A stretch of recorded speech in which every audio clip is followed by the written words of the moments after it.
دیکھیں جی، بڑی طاقتیں اسی طرح عدم اعتماد کرتی ہیں، بندوں کو خریدتی ہیں، پہلے صحت کا بہانہ بنا کے اپنے چوروں اور لٹیروں کو باہر لے جا کے بھگوا کے لے جاتی ہیں۔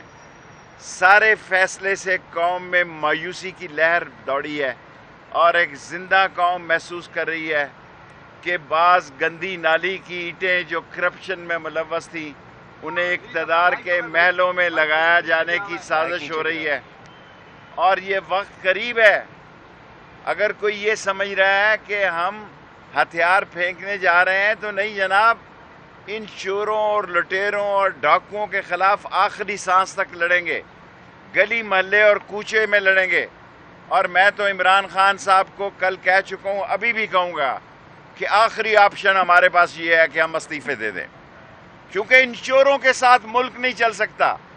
یہ مسالے والے اور یہ پتاشے والے اور مقصود، یہ سب اب پاکستان آئیں گے۔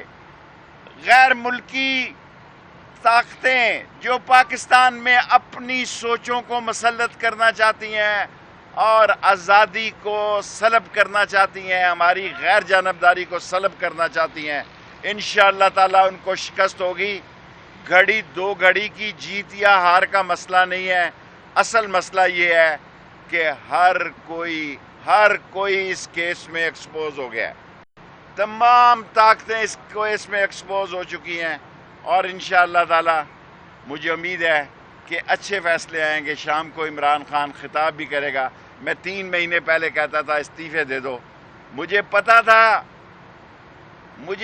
تھا کہ مسئلے کیا ہیں۔ جب میں یہ کہتا تھا استعفے دے دو یعنی نئے الیکشن کرا دو، اسمبلی توڑ دو، میں اس وقت بھی ٹھیک تھا۔ جب میں کہتا تھا ایمرجنسی لگا دو، اس وقت بھی ٹھیک تھا۔